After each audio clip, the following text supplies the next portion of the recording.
welcome to Turn the Page, the official podcast of the Syosset Public Library.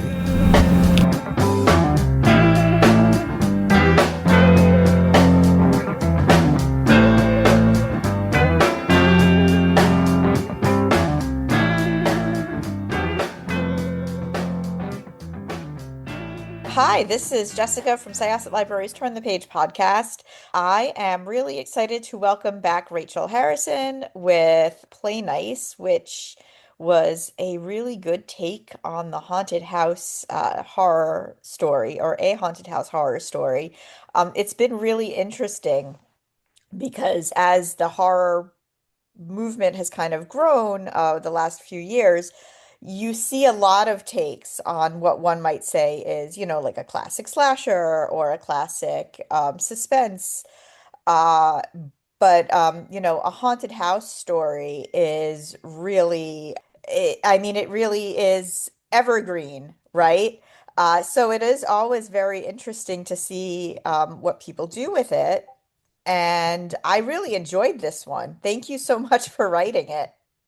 Oh, I'm so glad. Yeah, the haunted house trope is sort of a staple, a horror staple. And so it was kind of inevitable that I would tackle it at one point or another. So tell us a little bit about this story and how tackling that trope kind of became what is Play Nice. Play Nice is about Clio, who is a stylist and influencer in her 20s, who lives a very glamorous life, which is by design because she had a rough childhood, um, one that involved a supposedly possessed house. So after her parents divorced, Cleo's mother, Alex, moved into a house that she claimed was possessed by a malicious demon, which led to Alex losing custody of Cleo and her two sisters because everyone thought that Alex had lost her mind and gone off the deep end. And so the family has been estranged from Alex since that time. And now Cleo is an adult and she gets a call and learns that her mother unexpectedly passed away. And she's shocked to learn that her mother held on to that house all of these years. And now the house has passed down to her.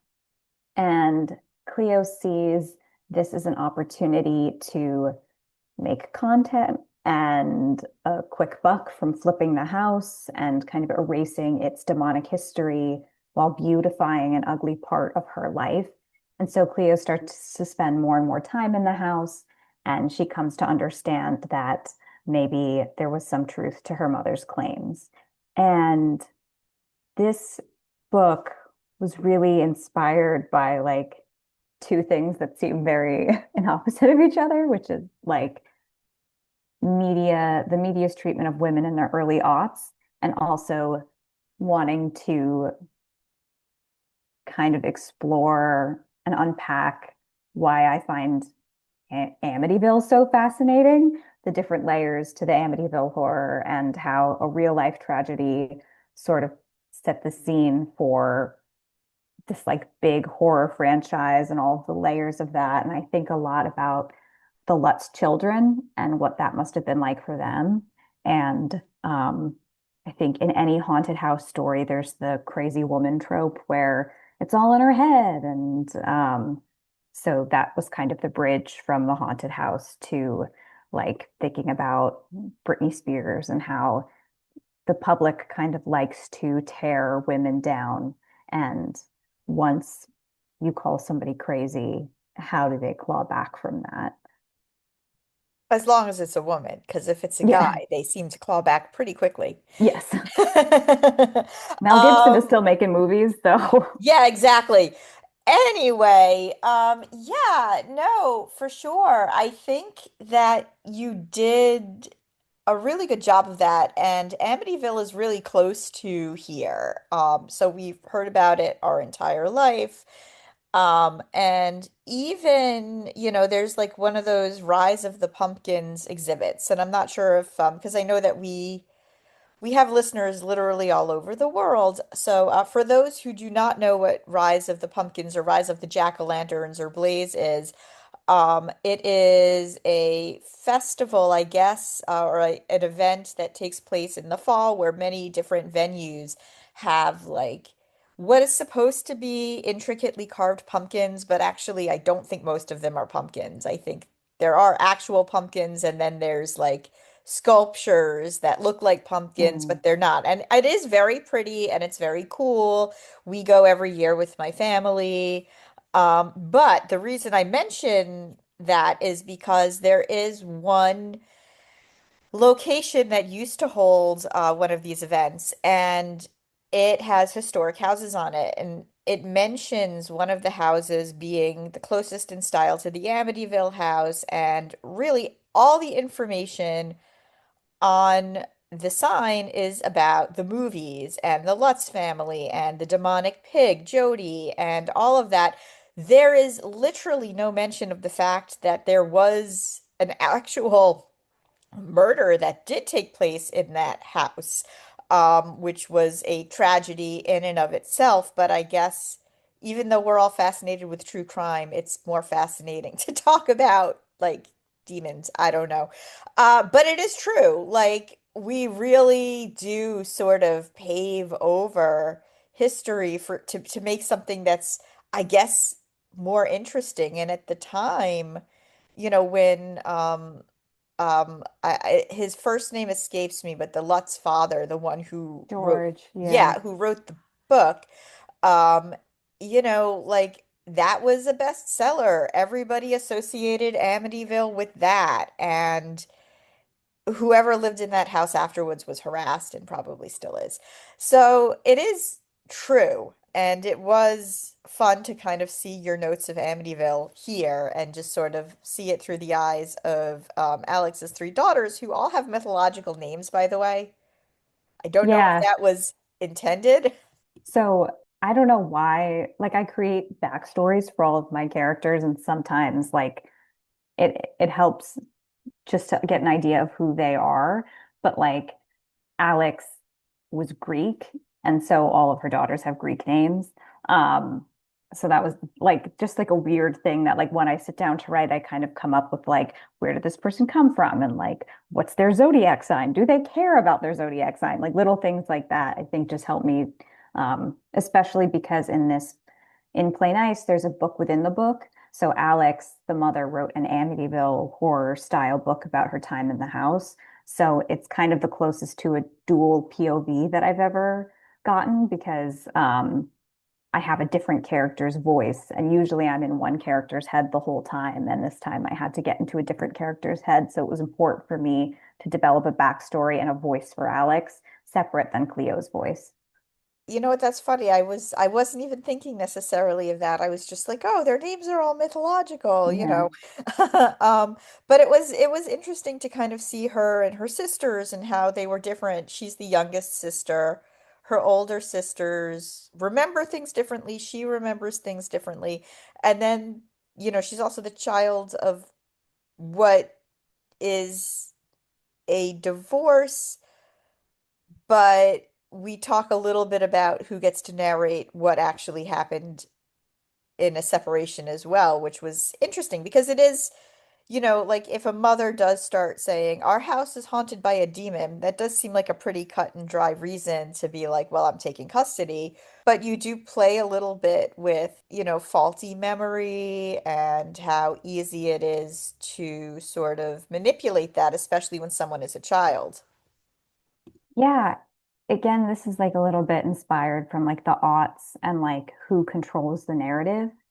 And I think it's interesting because Alex, the mother, does have faults and like, she does drink too much. She is not necessarily super mom at all given times. She carries with her a lot of her own trauma, but she's also coming off the heels of a divorce that like was very rough and didn't get a lot of empathy and is very lonely and isolated. And I think so there's that line of, yes, she's a flawed and like just human person going through something and she's not being her best self. But does that mean that we ignore everything that she says, or it renders like, can she make mistakes and still be worthy of empathy? And I think the answer is yes, but this is my sixth book, and I see a lot of discussion about flawed characters or unlikable characters. And I think it's very interesting because usually those conversations are about female characters, and we're very hyper focused on if a woman is likable or if she is flawed, which all humans are flawed. That's part of being human.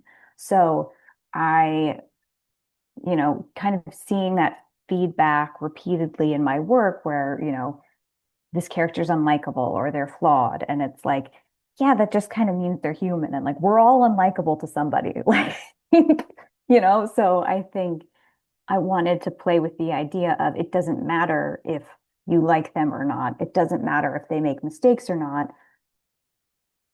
What Alex and Cleo, what they have to say is still valid, and they're still human beings who are worthy of empathy and worthy of being heard and seen and not dismissed because they are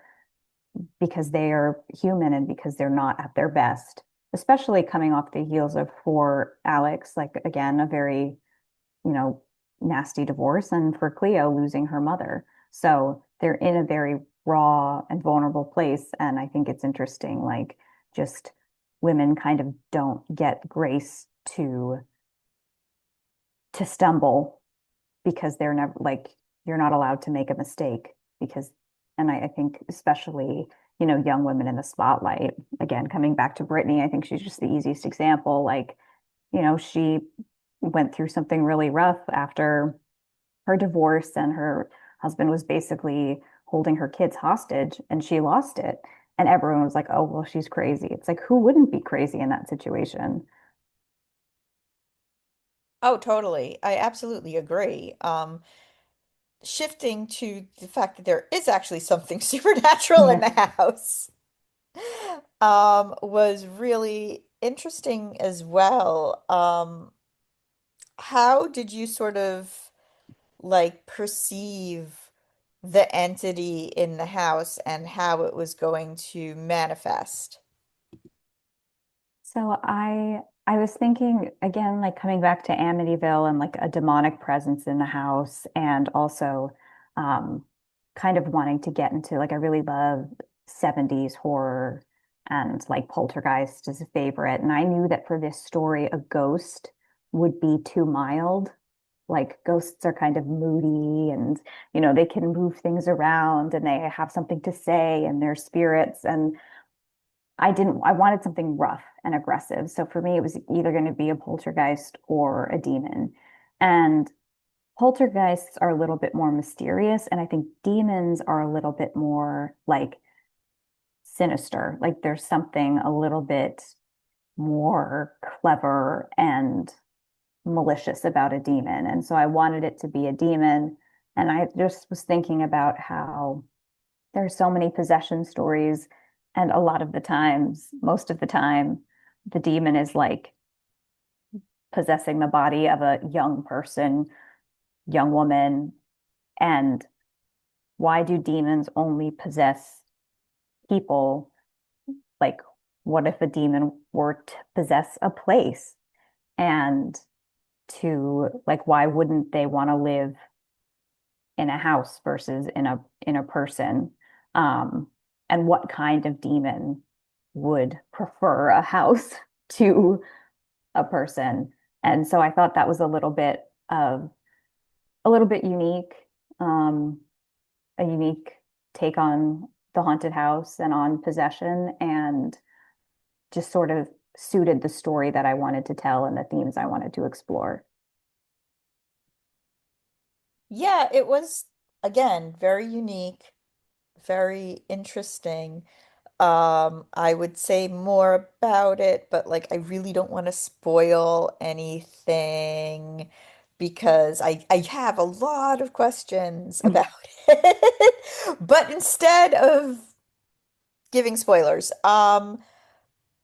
what was like some of the most challenging parts of writing this story? Were there any characters that kind of came about that you sort of were surprised by or became more attached to than you expected? I think this book was an easy book, and not all books are easy, but this book was easy. I think I was intimidated by the book within a book, um, finding the right balance, making sure the tone was right. I read um, The Amityville Horror by Jay Anson, which is the book about the Lutz family's time in the house. And like that book is very ridiculous. Like it's pretty much every chapter ends with an exclamation point, and like the prose is great. Like it's just like very wild and campy. And so wanting to strike the balance in the book within the book of having it feel kind of campy and extreme and entertaining without kind of throwing off the whole narrative and the whole book and the tone. Um, so there was that. And I also think just striking the right balance, all of the characters in the book, I don't like to write villains. I don't like to write bad guys. I like to write characters who feel real. And I think most people, I think, have a little bit more nuance in our everyday lives. There's not a lot of people who are evil. There definitely are people that are evil, but I'm kind of trying to tell an everyday story. And so finding the right balance with all my characters of having them feel challenging and like without having them feel obvious, I guess, like fitting into an archetype. I wanted it to be more nuanced. And I think also the challenge of keeping the question of memories, because we all, we grow up in the same house as our siblings, but our experiences can be totally different. And everybody remembers something differently. And keeping that without feeling like I was cheating the reader, or the reader getting to the end and being like, wait a minute, like that doesn't feel real, or I feel like I've got the rug pulled out from underneath me. So that was a little bit challenging. I think Cleo was an easy and fun character to write. And then one of my like favorite kind of surprise characters is Tommy, who is Lita, the eldest sister, who's very type A, her husband, who's kind of goofy, and I think provides a little bit of comic relief without, again, trying to make him feel like a farce, like too goofy for Yeah, the no, rest of he the was book. fun, especially since Alex was like very much like, you know, somebody who kind of was like, men suck to Yeah, her daughters all the time. And it definitely radiated through how Cleo perceived men hmm in general and how she approached relationships with men. It was really, really nice to have somebody like Tommy who unironically wore sweater vests and was super sweet. And, everybody was just like Tommy's just the best. So, yeah. yeah, I think, and it also, um, I think all of the children, all of the daughters kind of like had defiance and of how they were raised. And I think a lot of that, like we rebel against our parents in strange ways. And it made sense to me that Lita, who is very type A overachiever, would be like, well, I'm going to find the nicest guy in the world to prove my mother wrong, and kind of did. Well, definitely check it out. It's a lot of fun. It's a really good book. And we look forward to whatever you have coming up next. Thank you. All right, this was Jessica with Syosset Libraries Turn the Page podcast. My guest was Rachel Harrison, and we are going to close this chapter. It's time to close this chapter of Turn the Page. Join us for the next episode.